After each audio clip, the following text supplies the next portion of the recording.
What's that?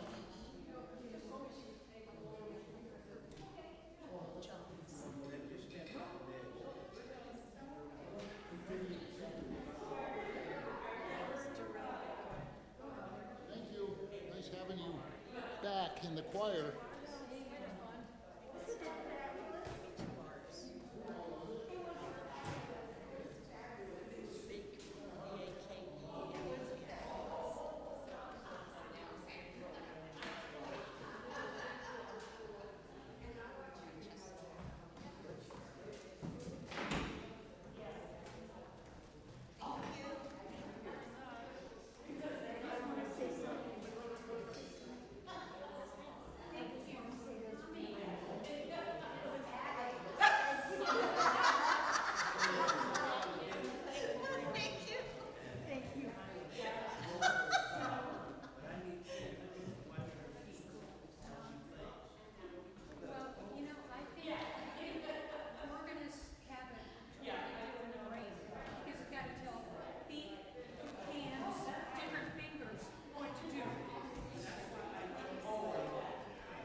took us here early. You want green or red? We get to choose. Oh, boy. All right.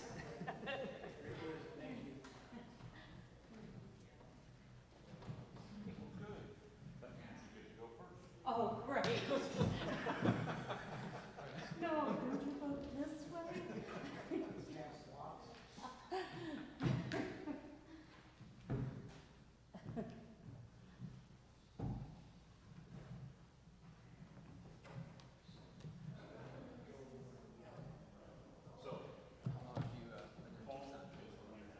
Well, I'm only here part-time.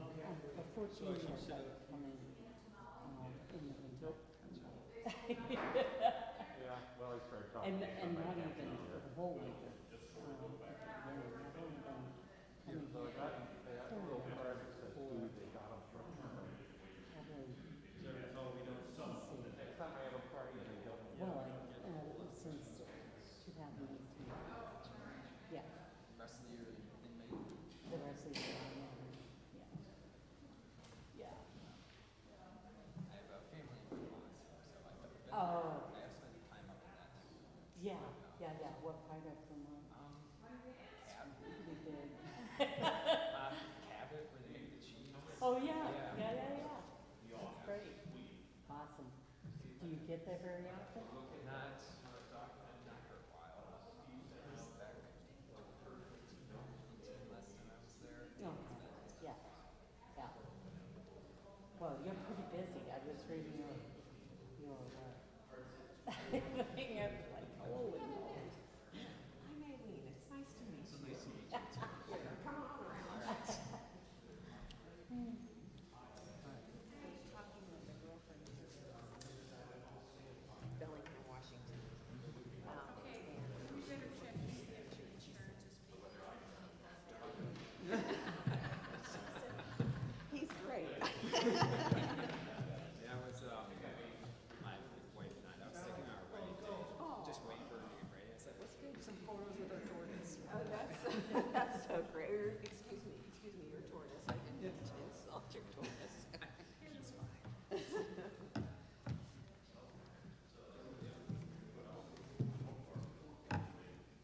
What's that? She was here earlier. So she over at the,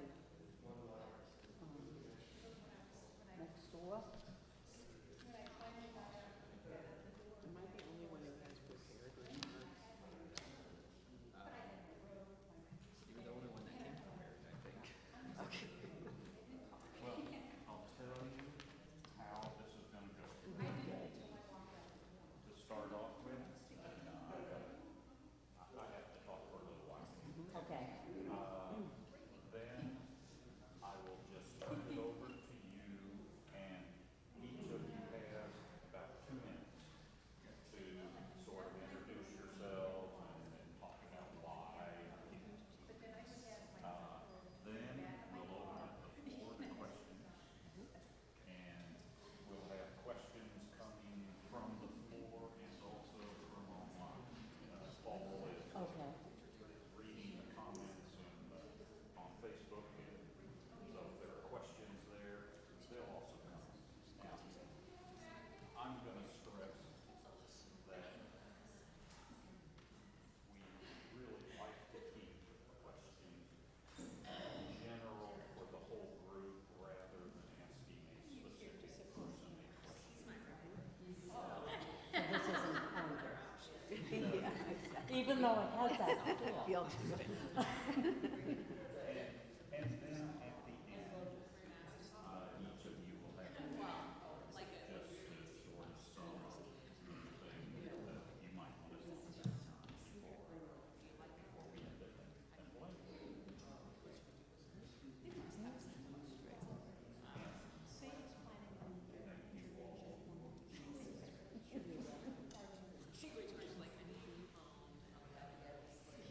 And it's only Western candidates that get highlighted like this? yes. Yeah. Now, at the annual meeting next week, we'll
really need to work on your enthusiasm.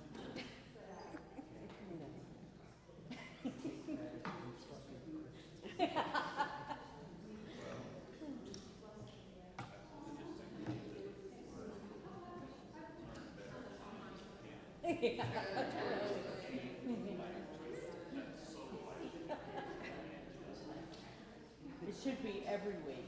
How about that? There you go. Yes.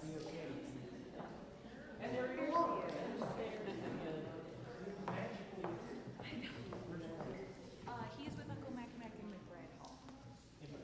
Yes, I had to make sure. Oh. Okay. Okay, that's the rule then. I will let him know. I can let, well, maybe. He might appreciate that. But you have to let him know he has to eat it all. In there to get a glass of water.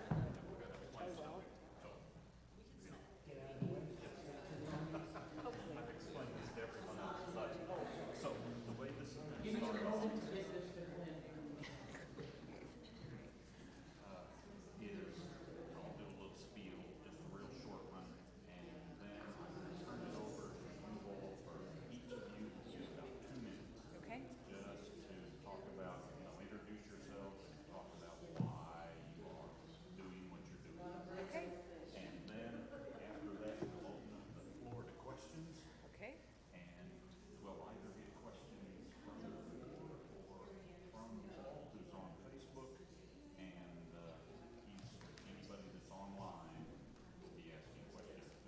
Okay, sounds good. After all the questioning's done, then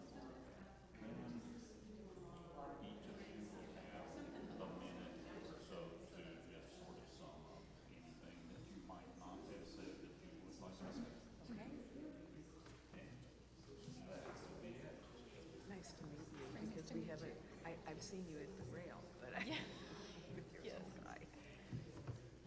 And I think I'm the only one who actually wrote this out. Public speaking is not my thing, so. Yeah. Communion is my son's favorite church. By a lot. Obviously. Yeah. That's so good.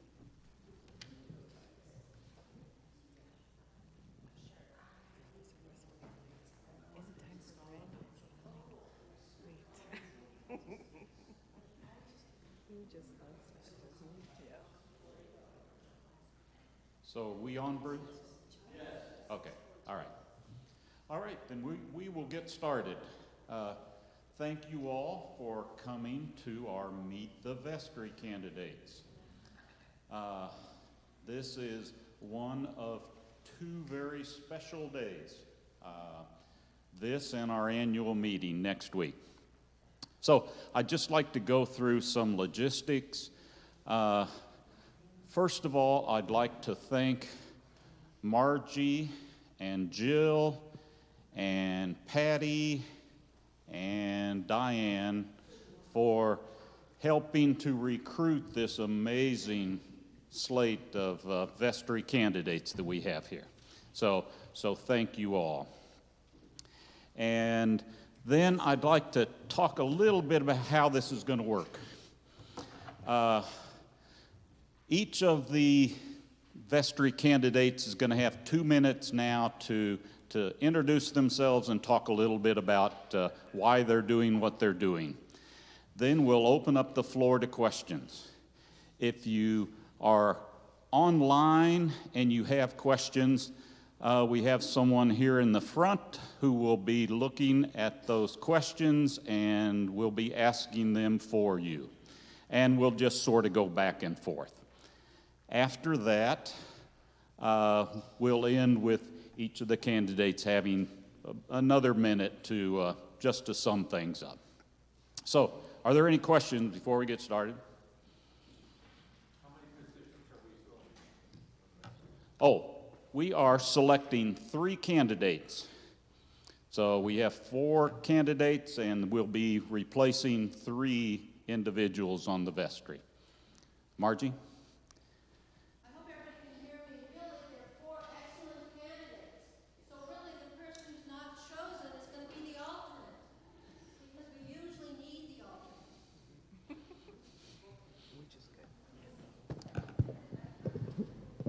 Margie's trying to tell you is that at least every year since I've been here, we've never gotten through a year without somebody needing to step aside. So don't worry, folks, okay? All right, we'll start here with you, Sarah. Good morning. I'm Sally Campbell, and I live in Maine for 6 months of the year, and the other 6 months I live here. And when I'm in Maine, it's when the church is not as active. So I really have been doing my active church stuff here in Tucson. And we found this, Ev found this church for us. And when I walked in, I really felt at home because its whole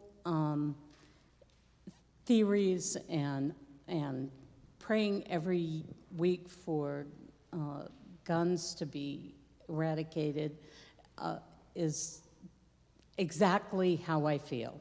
And, you know, God is still speaking to me, and I get messages everywhere. But today's first hymn, at the very end, it says, "We are called to act with justice. We are called to love tenderly. We are called to serve one another, to walk humbly with God." And that just sums up how I feel, how this church has been for me. And working on Mondays in social services with the homeless and being able to widen my horizon and my comfort zone, because that was totally not my comfort zone when I came to this church. So thank you for the new growth. Thank you. Good morning. My name is Maxwell Fortin, but you can just call me Max. I'm originally from Michigan, and I grew up in the Disciples of Christ Church. My mom was actually a pastor there. She just retired, so preacher's kid. But my wife and Elizabeth and I started coming to GSP a few years ago, and we hadn't been attending a church for quite some time. We hadn't attended church together, but that was something we wanted to reestablish in our lives. And we went to a couple different churches in Tucson before finding GSP. And similarly, as soon as we stepped in, we felt at home, and we're drawn to the church's progressive mission, its acceptance of LGBTQ members of our community, its advocacy for helping unhoused people, for helping migrants, all things that we valued, and we're just so encouraged to see be so central to the mission of GSP. Since then, we've become very involved in the church. My wife is in the choir. We both teach Sunday school. I work up in running the live stream, maybe once a month. And yeah, I just want to work together to help keep progressing GSP's mission. We hope to raise our family here. I had a very positive experience growing up in my church in Michigan, and I want to bring that same experience to the kids of our church and continue our mission. And it's a pleasure to be here. And yeah, thank you. Good morning. My name is Aileen McLaren Loringer, and unlike the other folks on the panel, I was told to prepare some remarks, and so I did, to keep it to 2 minutes. So I just have to say what an honor it is for me to be nominated as a vestry candidate here and to speak about what I offer if I was elected to serve this sacred ministry. I'm a recent transplant from Seattle. I'm a newcomer to Tucson and, of course, Grace St. Paul's. And like the rest of you, the minute I stepped foot in this church, I knew it was something special. I recognized it as a progressive community of faith that I wanted to be an active part of. My motto has always been that I'm called to be the hands and feet of Christ wherever I'm needed to bring God's love into the world.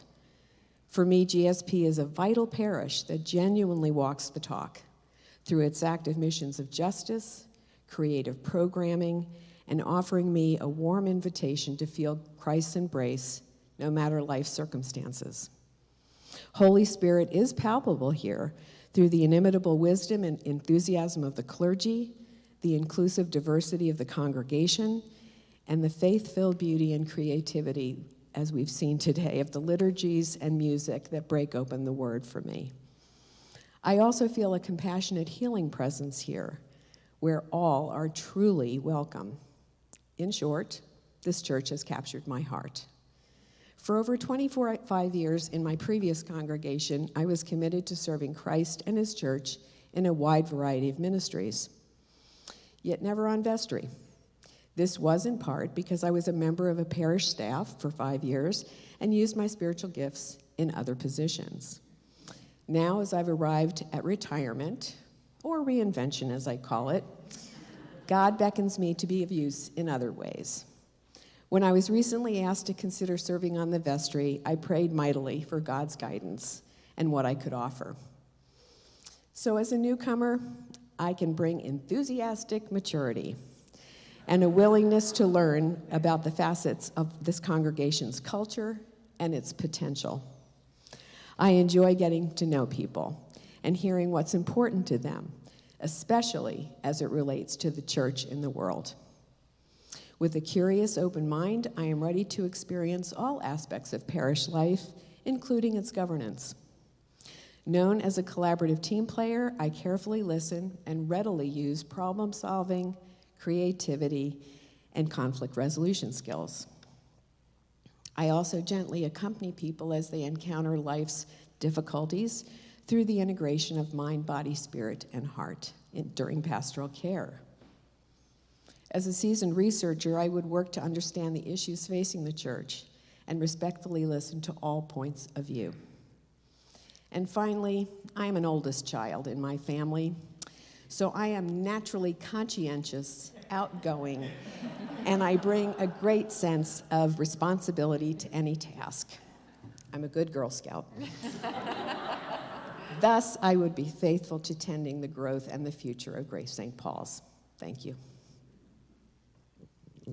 Wow, so I get to follow that. Fellow oldest daughter here. My name is Victoria Hermosilla, and I have been attending Grace St. Paul since late 2017. I never expected to come back to church ever again. I grew up in a very culty evangelical kind of church and left for many years. And what struck me about this church was how kind and compassionate everyone was, which I found deeply offensive. But it piqued my curiosity that Christians could be kind. I know that probably sounds silly, but the kindness is what kept me coming back, and the acceptance, as everyone here has actually mentioned.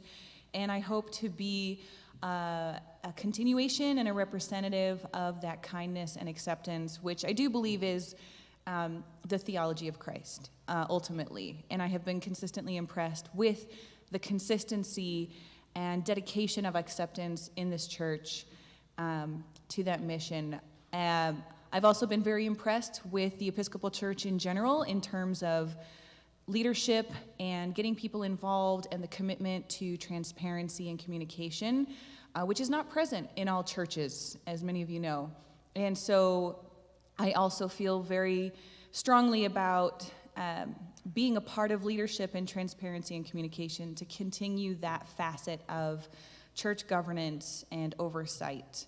So all of this is great, and I'm sure some of you have seen my son running around. He is not in the chapel right now, but he is on church grounds. He's 4. He is eating communion bread. That is his favorite part of church, is communion, by a lot. So anyways, it's fantastic to be here. I never expected to be here before you like this, much less attending this church for as many years as I have, and I'm very, very grateful to be here and with everyone here. Thank you all.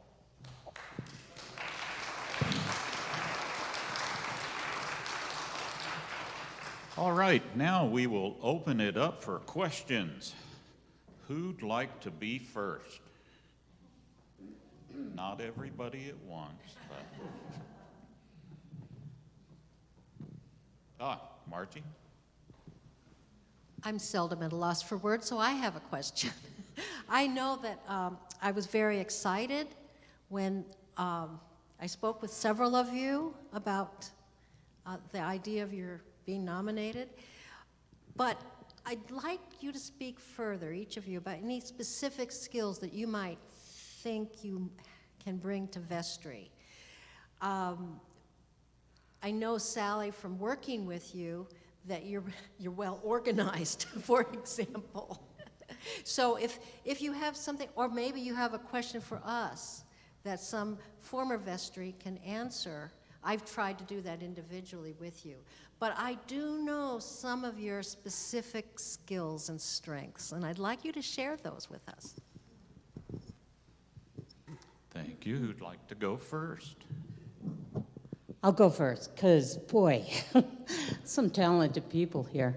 So I don't want to follow any of them. My particular skill set is that that I worked in the back office. So I did all of the general ledger and accounts payable, and I understand that world and that language. And I think I can offer something because I think that way. So, not that that is the only thing that you need when you're looking at general ledger and accounts payable and the finances, but it is, I do think, in that direction. So I bring that. Well, I think I mentioned in my bio, I work as an archaeologist, which my skill set for that doesn't have too many exact applications for working on the vestry, but as an archaeologist, which falls under the purview of anthropology, I think I bring an appreciation and an open-mindedness and a holistic view of the world, especially towards other cultures and other belief systems. I think it was Ruth Benedict said the purpose of anthropology is to make the world safe for human differences. And I try and really embody that in the work I do. I work for the federal government, so I'm used to bureaucracies. And yeah, I'm consistently write reports, and so I hope to bring to the vestry that open-mindedness, that willingness to listen and learn. And yeah, I am not too familiar with the structuring of the Episcopal Church, being very new to the Episcopal Church, but I am very much looking forward to learning and listening.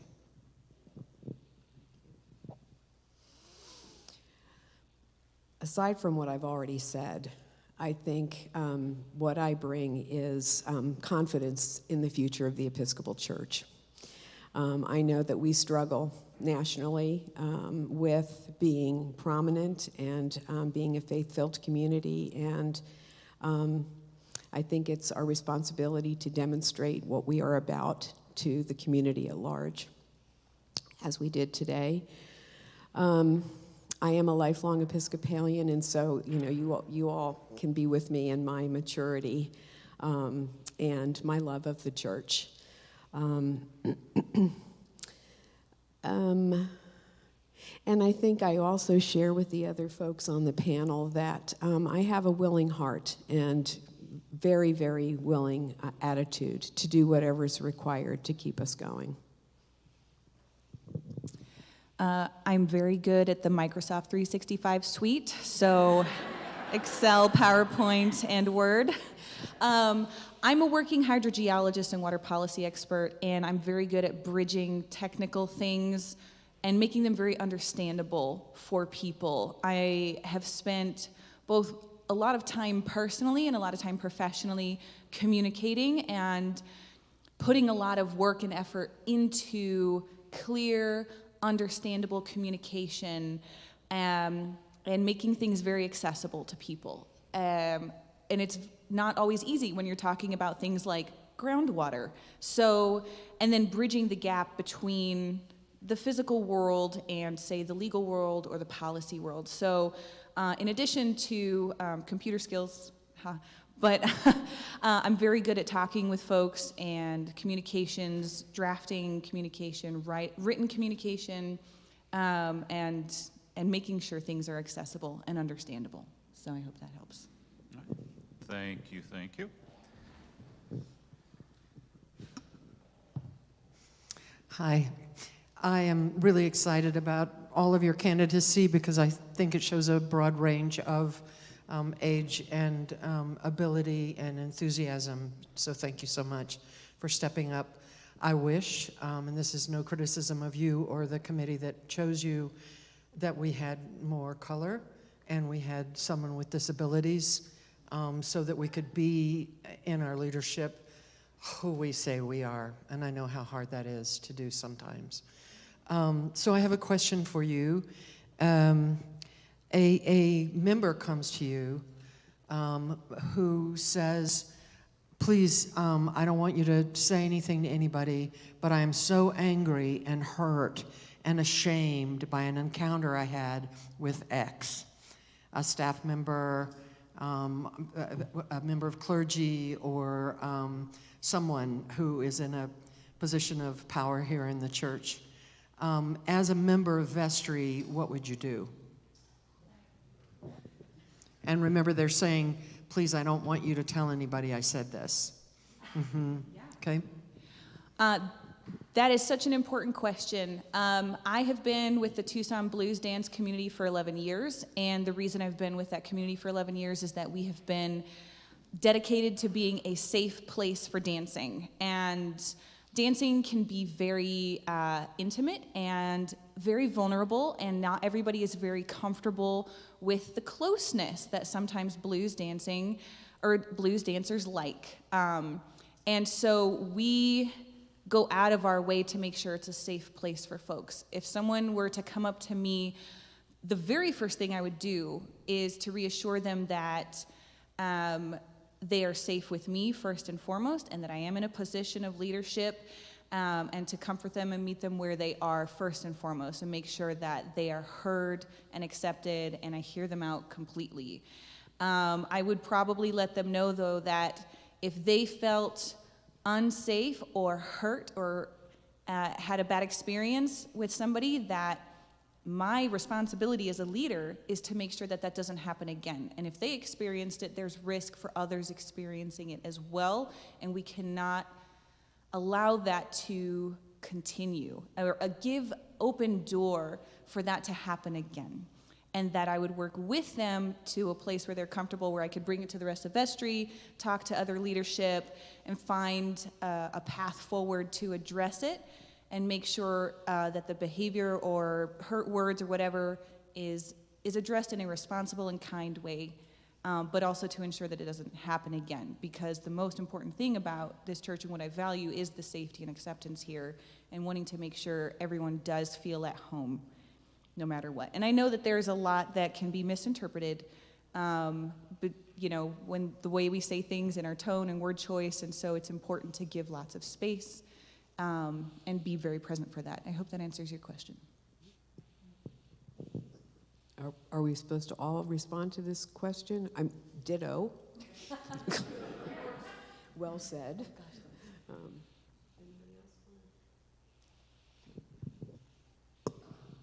One of the things that I've learned working with the social services is that listening is one of the most valuable tools that we have. And giving that person the ability to talk openly in a safe environment, being like was already stated, that making sure that they feel safe with me is one of the most important things that we can do.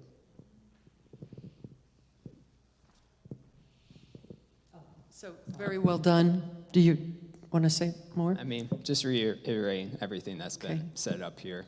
And having worked with multiple nonprofits and coming from the world of academia, I've seen what can happen when that behavior is allowed to continue.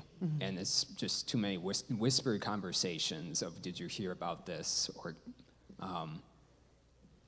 and even though it might be painful to let that come to light, unless it is brought to light, it will continue. So, yeah. Okay, thank you. Great answers, great answers. And I want to add one to your toolkit that I've learned as a pastor. What would you like me to do with this information? Because sometimes we go to bat for people, and the next hour or the next day, they're completely fine. So that's a really important question to always ask. Thank you. Joe? This is for all of you. What do you see as the biggest challenge the vestry you could potentially sit on will be facing?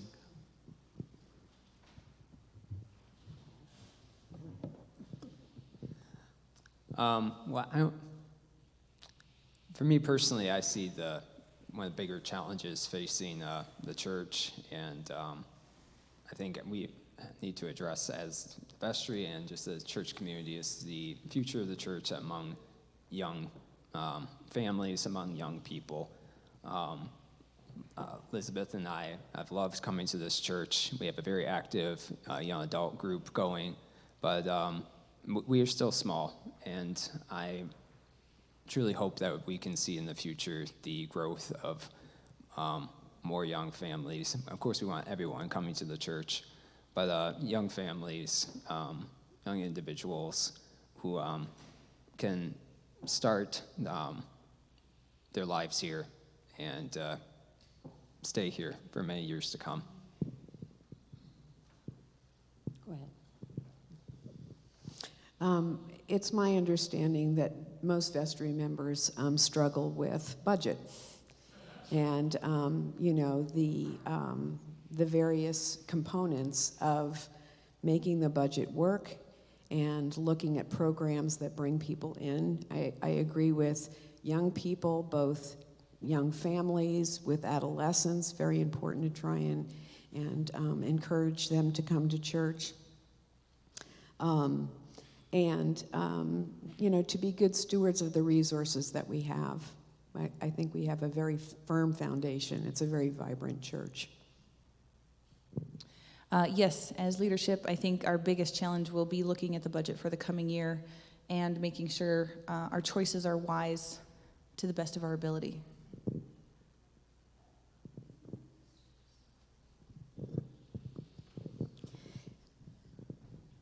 So I don't really know what the biggest issues are for this congregation, but when I come to church and I see empty seats, then I know that there's more work to be done, and that's not my strength by any stretch of the imagination. So that would be one of those things that would need to stretch my abilities. Thanks. Thank you all. Hi. It seems to me that one of the, can you hear me all right? I can't, good, okay. It seems to me that one of the real issues that Grace St. Paul is facing is money. Just flat out money. I mean, you're not hearing me? I can't hear. No, sorry. Now can you hear me better? Yeah. Or how about this? Woohoo! Okay, it seems to me that one of the real issues that's maybe paramount is, I mean, saying the budget and getting the budget with what we have in black going, but money and getting enough money. For example, the $80,000 that's going to be required to repair the roof. And I personally found, and I don't know about the rest of you, but when Steve had to go in his announcements in front of the congregation and saying, hey, check and see if your money is actually coming through for us because we're short, da-da-da-da, or if you haven't given, and I think that's a real clash with what Steve's role actually is. And I'm thinking with the vestry, it seems to me that I would like to hear from you all ways to communicate with the congregation and ways that we can fundraise to make it work, and that message, I think, should come more from the vestry instead of Steve being in the position at the end of the year, which I think was excruciating for him. It was for me listening. And it's like, wow, how can we do better about pitching in and raising money? The thing about the crafts fair was great, but it was a drop in the bucket compared to how much we really need to raise.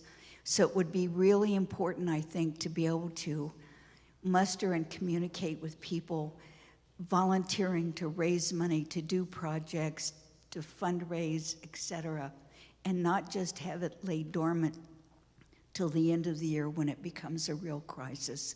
So and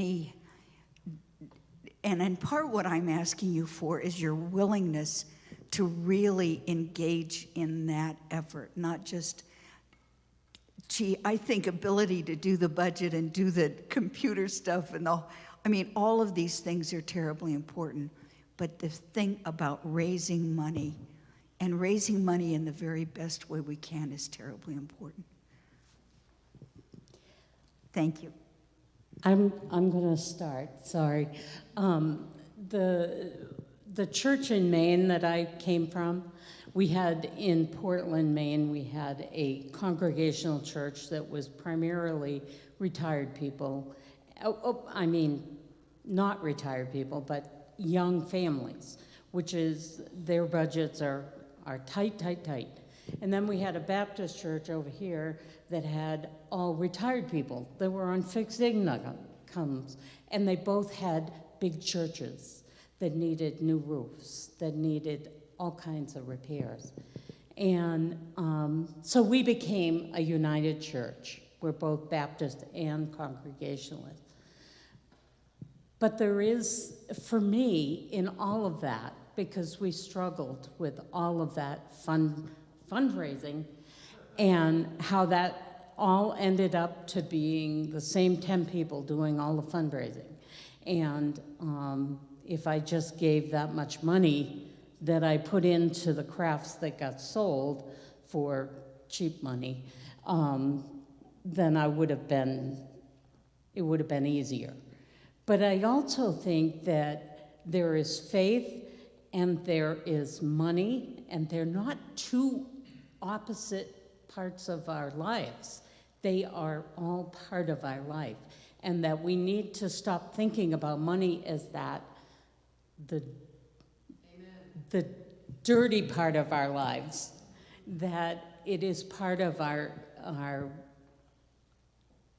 all of our faith. And anyway, I guess that's all I got to say now. And vision. Money follows vision. Money follows vision, she said. Yeah, I couldn't agree more that having kind of it seemed this crisis develop, or at least come about or be announced towards the end of the fiscal year. I think one thing we could do is more regular, like you suggested, from early on, just be us as the vestry, speaking to the congregation throughout the year, not necessarily every Sunday, but every year about where we stand as a budget, where do we see on the horizon, forecasting potential issues, shortcomings, so yeah, it isn't something dirty that we have to quick pull out at the end. It's like, ooh, like you said, it is something that it's just a reality, and that we should just be more openly talking about this.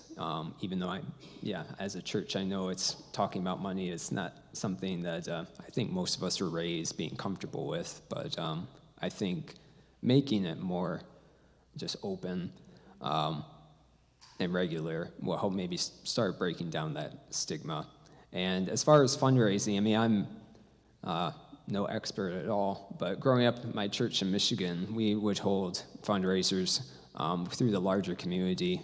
We'd have a huge 4th of July hot dog roast. That's where we raised a huge amount of our money, which I know it's easier to say how than to actually implement.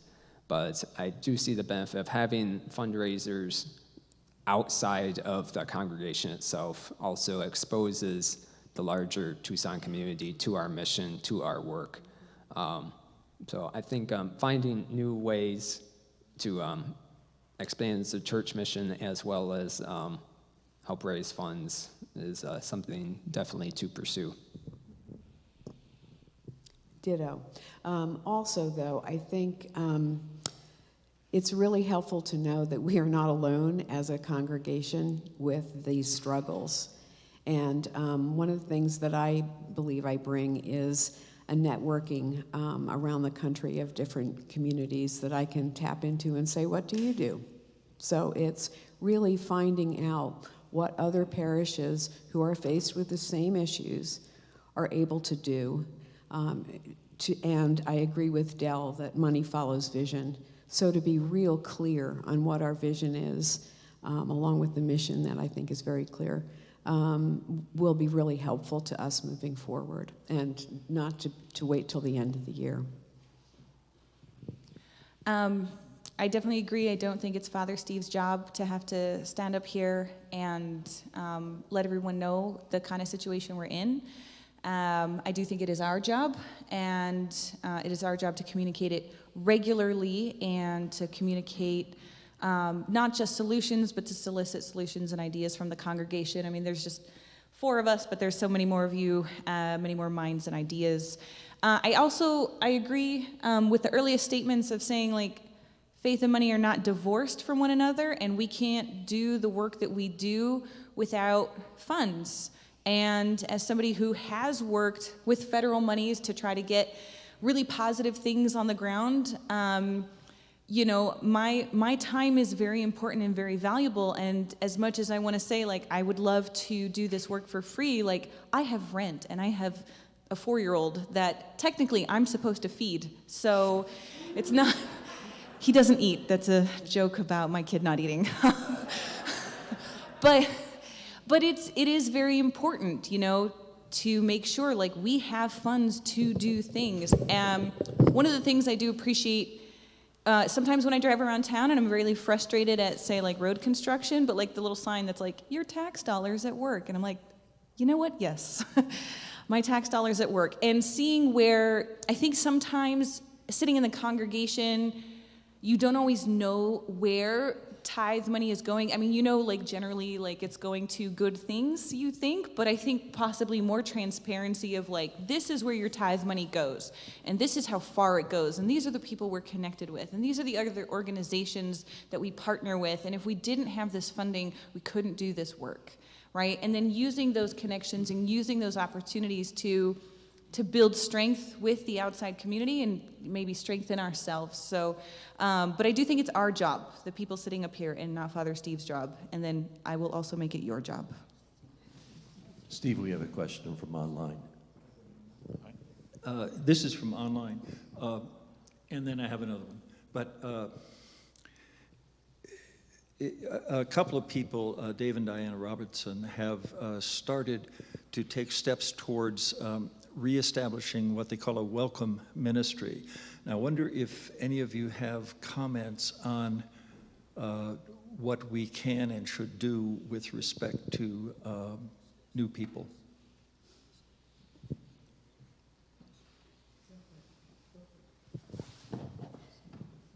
We're all reaching for the microphone. Go for it. We're all newcomers. As a newcomer, but also as somebody who, again, has watched over many, many years how we welcome people into the church. I've certainly been a part of committees that welcome people. There are sometimes point people that welcome people, encouraging each of you to reach out across the aisle or across your seat and introduce yourselves and welcome people. It isn't hard. but it just takes a mindful intention to welcome new people into the congregation, and because it's the lifeblood of the church, and it's a way of staying solvent. One thing that I think could be pretty easily implemented, and one thing that, when Elizabeth and I first walked through the doors, we pretty quickly caught on to the values of GSP, but neither of us grew up Episcopalian. We are still learning about the structure of the Episcopal Church. And having some sort of just very brief literature, even just a pamphlet that could be put in the back of each pew. I've seen it done at other churches, like, are you new here? And just almost bullet points of, here are our values, here's what our mission is, and, oh, do we have those? Oh, way ahead of me then. But, I guess I'll say then, we weren't handed those. We didn't pick one up when we were here.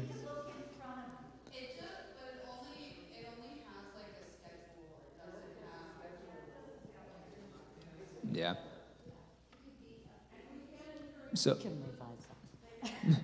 well, my point being, it's great that there is something there, but I've been here for a couple years now, and I didn't know that was there. So I don't know how many people walking through my doors are picking that up, or if it, or how obvious it is. I mean, obviously, we got hooked on this church, and we are here to stay.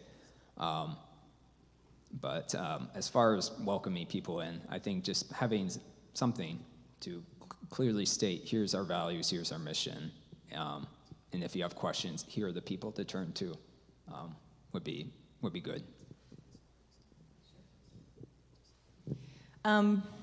Before I realized it, like 10 people in this church knew my name, and I didn't know how they knew my name. But the point is to say that having not just a welcome committee, but being welcoming ourselves. So supporting the welcome committee is absolutely something that I think we should do, and then encouraging others to, when we pass the peace, really putting effort into being that open, welcoming kind of people. Because it is one thing to sit in the pew and come and like, oh man, the values here seem pretty great. But when people say, I notice you're new, or you're Victoria, right? And you're like, how did you know my name? I was sitting in the back. It makes a big difference to feel known and wanted and welcome here. And so I think encouraging that and expanding that would be very, very helpful.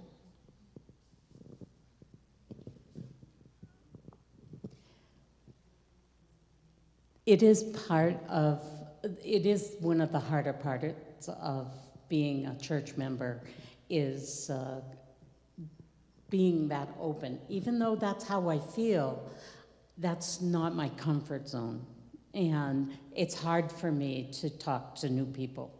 And so I like the idea of really having that kind of pamphlet that just says, in a short amount of words, this is who we are. And we'll definitely take a look at those. I have read that. I have actually read that thing, but it didn't, that wasn't the part that really said we're open and affirming. It's the person that gives that to you. It's not that I take it out and I read it and I go, oh, that's what they're about. It's having that personal contact. And it's not something that I easily do at all. Well, let me ask another question. It's kind of the opposite of that and may change the tone a little bit. But as I think you heard Father Steve say this morning, he is not experiencing the church as a safe space. And people who talk like he does and act like he does and brings the kind of people he brings into this wonderfully bourgeois neighborhood encounter rather negative responses from other people. And yet, he continues, I gather, because he seems to think it's important. What would you say about the relationship of this church to the outside community?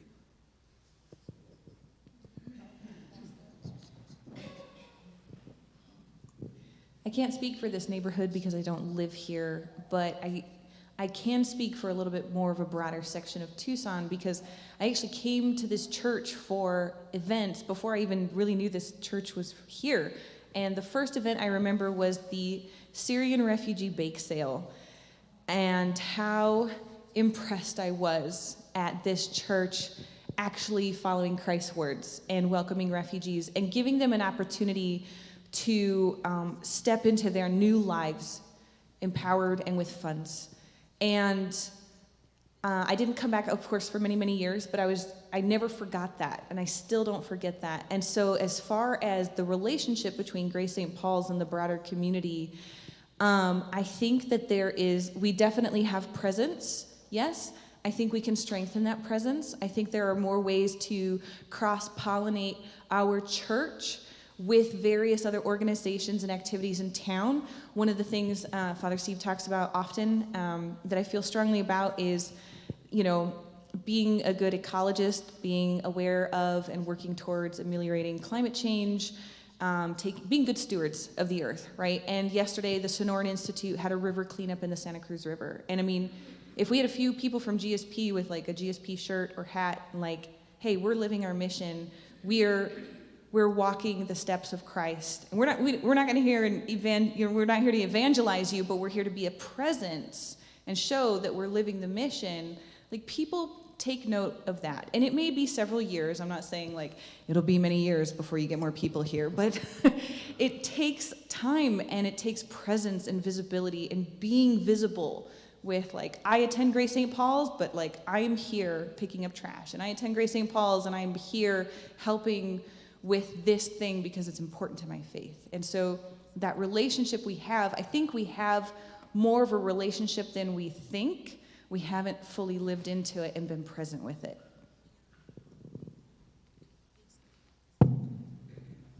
I couldn't agree more. And yeah, I think there are so many opportunities in our community to serve and to make the mission of Grace St. Paul known without evangelizing by any means. I think actions so often speak louder than words, and just living out our mission in the community there's so many different nonprofits in town that we could be working with.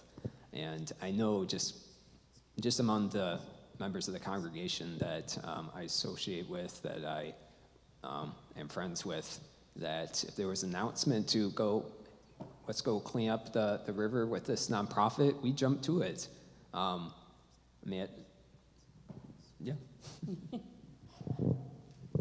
I don't really have anything to add. It's all good ideas. I guess for me, I've been hearing, because I work at the social services desk at the St. Joseph's Pantry, that there is a lot of contention between this local community, this pocket of Tucson, and the people that we serve. I wish I could have a really quick and smart answer. I don't, but I believe that what we do, we are called to do. The people that we serve need us. And maybe it is a bridge between us and a community conversation, or bringing people together around a table to talk about the needs of the community and all of the community, not solely Grace St. Paul's, but also the community at large, to bring them all together.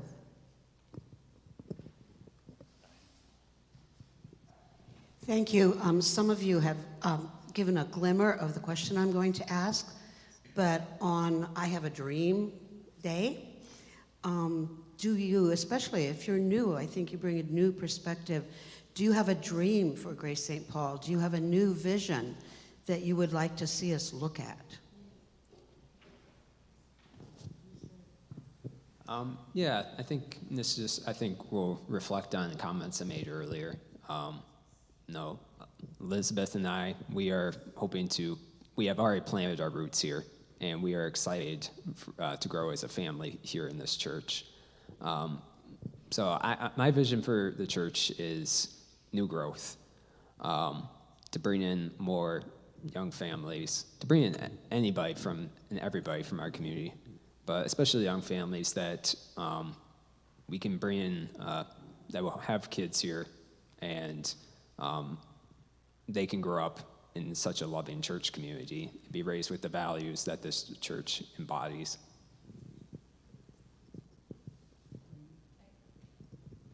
One of the things that I think would be very helpful, one of the things that I would dream about, definitely more kids here.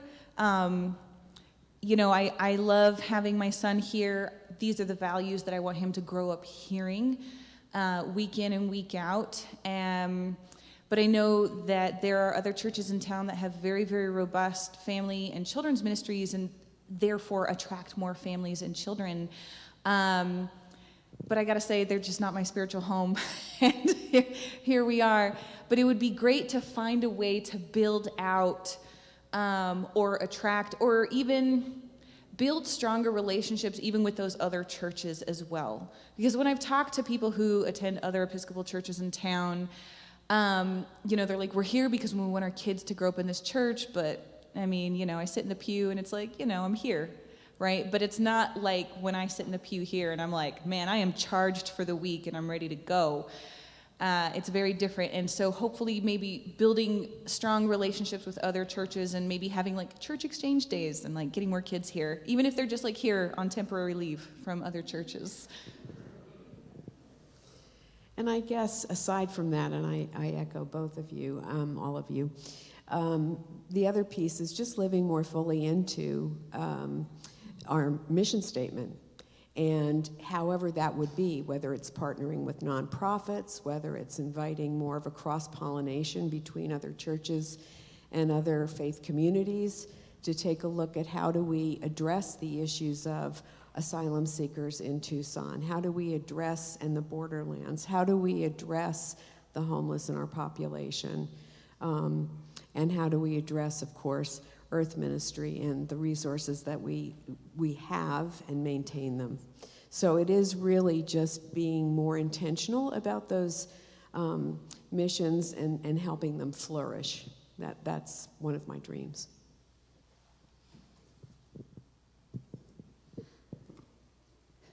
Dream big, you know, that was a term for a few years ago.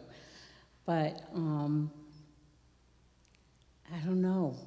I don't know how to get that dream big done. But I am amazed at how many people know about this church that are homeless. And that word got around by word of mouth. And so how can we make that big by our word of mouth? I'm not sure.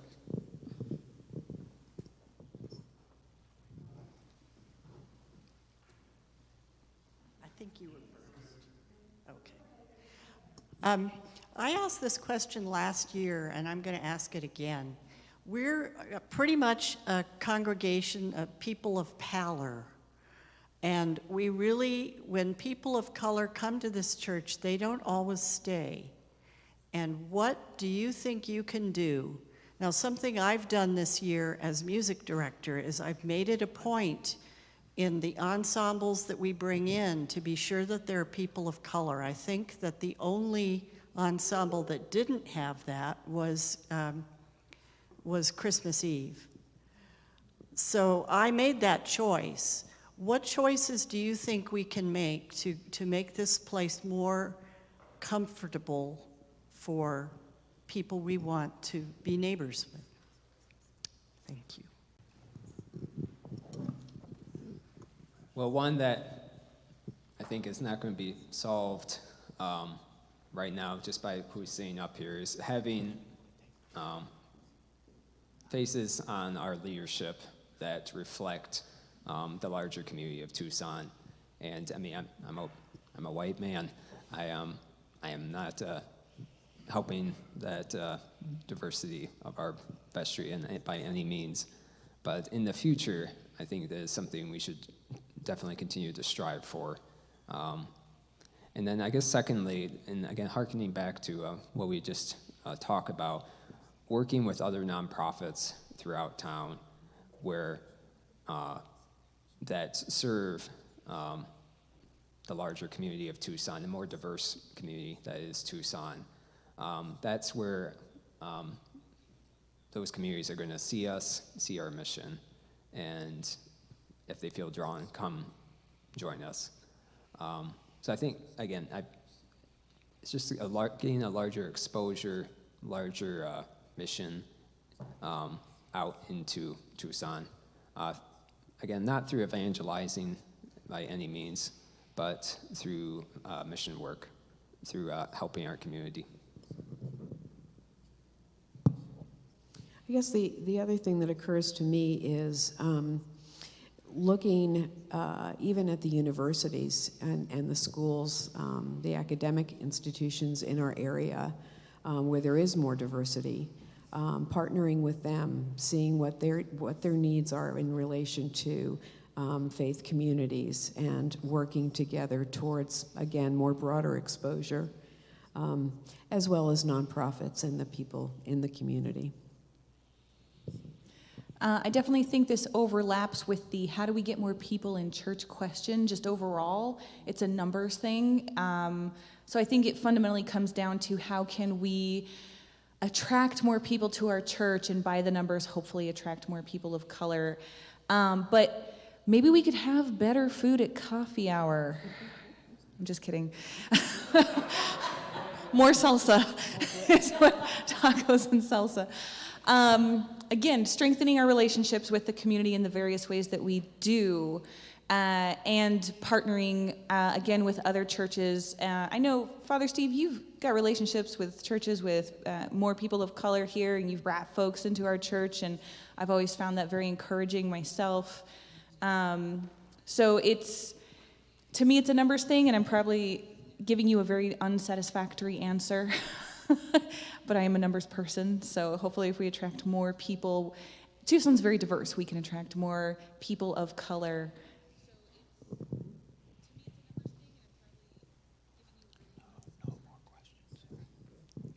Another unsatisfactory answer to that is that I don't know.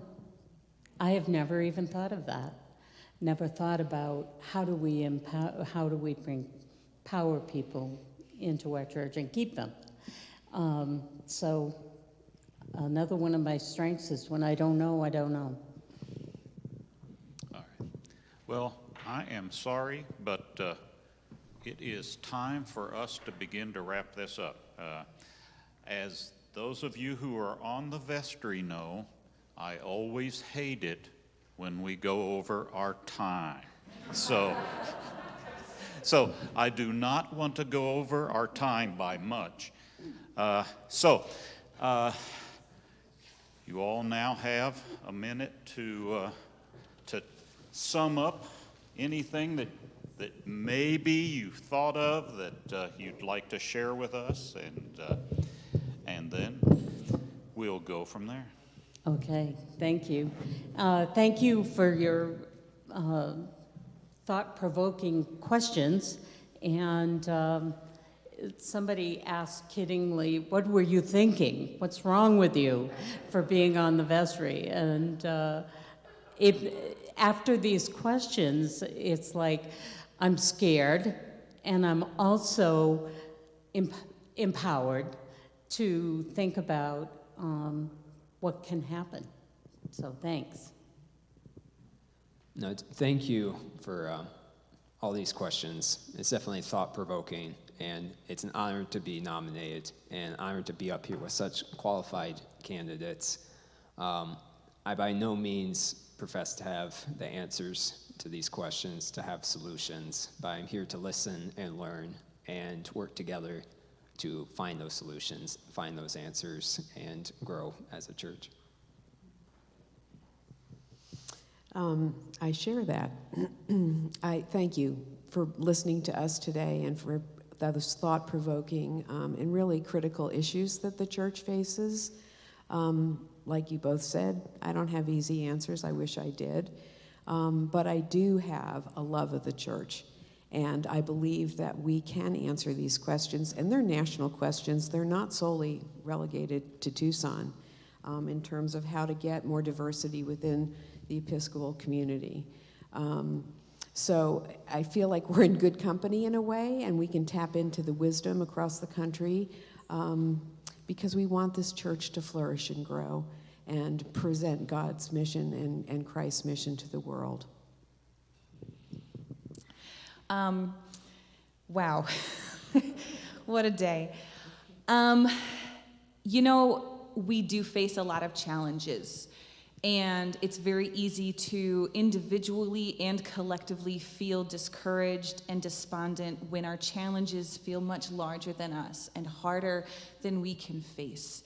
I'm very good at having a pity party and then getting up and trying even harder. Some of you have noticed I have red hair, and so I can be really stubborn when it comes to challenges and tackling them. And if you remember Jessica Swift, our former director of youth and family, she and I had a great conversation one day many months ago where she's trying to encourage the kids to say, I can do hard things. And as hopefully somebody who will serve on your vestry either as a primary or secondary person, I'm here to tell you that I can do hard things. I may whine about it. You will probably hear me whine about it. But I'll do it. I'm here to do hard things. And I think instead of being despondent and discouraged at the challenges, I want to say I do think this church has a lot of success already. We have a lot of good things within us present here. All we have to do is build on the goodness that we have presently. And I think we can do that. We can do the hard things with the goodness we already have. All right.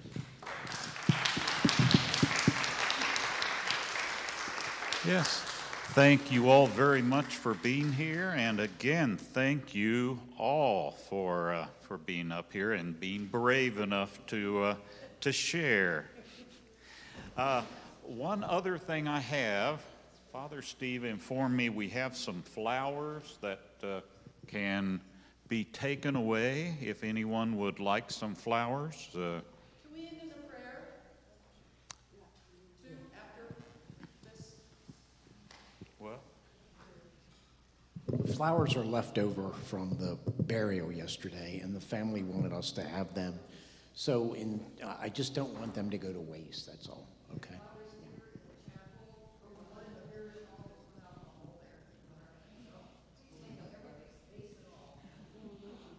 Okay, take the whole thing. so would you like to pray us out? Pastor Dell's going to pray us out, isn't she?